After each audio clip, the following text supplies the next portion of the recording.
But on the other hand, you can also see it in a different way, which is that television can be considered as that technology which proliferates, not only because it has definitely clearly evident motivations behind it, but also because it responds to a deeper kind of need within a culture to organize itself. Why is it that TV is so successful across every nation? It's totally transcultural. Why is it that people can spend so much time on it? They obviously need it. They need it in ways that are much more profound than simply finding out what the next item to buy is going to be, or simply finding out the next issue of your newlywed game. There's got to be something in television that responds, that satisfies a trans-conscious need. René Berger, who's an art critic who's written some interesting stuff on television, suggests that TV is like a tribal mask. It's like the old Indian Pakiyudu or Tsimshian tribal mask, where all the power of the culture appears in the power structure of the culture appears in that single spot. You're watching this thing that comes to you, which represents all the available information and power on your society. It's a totally synchronous environment. Another perception, which has been deemed to be a right-wing kind of thing, was McLuhan's perception of technological determinism. That basically, once the medium was available, eventually it would get to the fore. It would be an extension of a human property, and then it would take over. You might have liked that.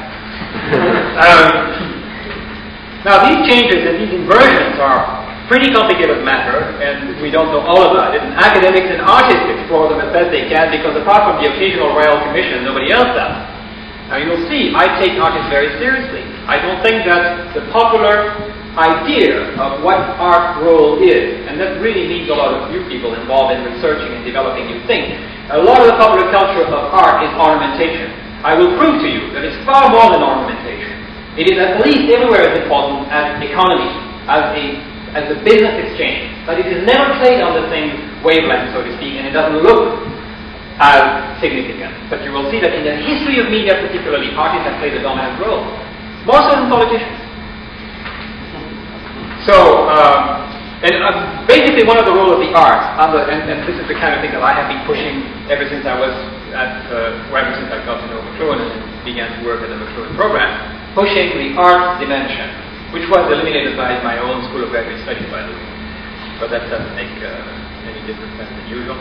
One of the roles of the arts, under the circumstances of large technological development, is to comment on these changes and to explore the technologies for their impact, real and potential, on social and psychological patterns. That is one of the functions. I'm not saying it's the only one, but it's one of the important ones. So, I want to talk about, first of all, get rid of one of the issues of technological discussions, which is always comes up, which is the whole idea of the ideology of it all. Where do I stand in relation to technological development? Right wing, left wing? Well, really no. I simply know how these things proliferate. I'll give you just an example. The invention of the video screen did not lead immediately to its development and distribution. It's an invention that goes into stages, and from the middle of the 19th century to the early 20s, the technology was being refined. And then in 1936, it was completed. Instead of being used then, only experimental television networks were created, and the tube was basically shelved until after the war. But the development of television took a very big concerted effort that only a large consortium of interests, such as the states, can muster. According to David Antin, and I'm quoting, the history of television in the US is well known. Commercial television is essentially a post-World War phenomenon, and its use was, logically enough, patterned on commercial radio, since control of the new medium was in the hands of the powerful radio networks, which constitute essentially a government-protected private monopoly. This situation determined many of the fundamental communication characteristics of the new medium. The most basic of these is the social relation between sending and receiving. This is I gave you the whole quote because it's a very good analysis of a major issue in television and concerns video artists particularly. The most basic of these is the social relationship between sending and receiving, which is profoundly unequal and asymmetrical. Since the main potential broadcasters, the powerful radio networks, were already deeply involved with the electronic industry through complex ownership affiliations, and since they also constituted the single largest potential customer for the electronic components of television, the components were developed entirely for their convenience and their profit. While this may not seem surprising, the result was that the fact of picture taking and transmission were made enormously expensive. Cameras and transmission systems were designed and priced out of the reach of anything but corporate ownership. Moreover, government regulations set standards on picture taking and the transmission signal, which effectively ensured that taking and transmission control would remain in the hands of the industry into which the federal government had already assigned the airwaves channel by channel.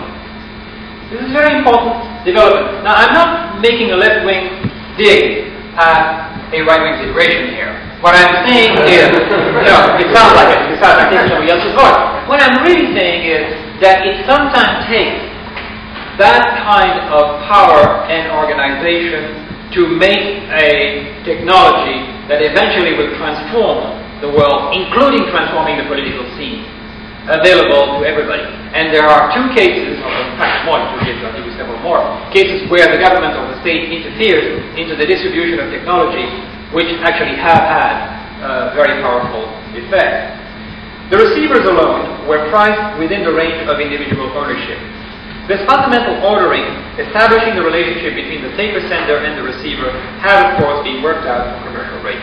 End of quote. And he goes on saying that technically and commercially, there is no more reason to price cameras and editing systems higher than the receiver. The technology requires equal amounts of technical know-how, raw material, processing, and the distribution patterns and networks are the same. So basically, if it hadn't been for a decision to keep your nitpicking hands out of the technology, you would all have the technology, you would have had the technology since at least since the late 40s and early 50s. Wasn't the case. Of course, now things have changed. But there are other examples of state control in media diffusion.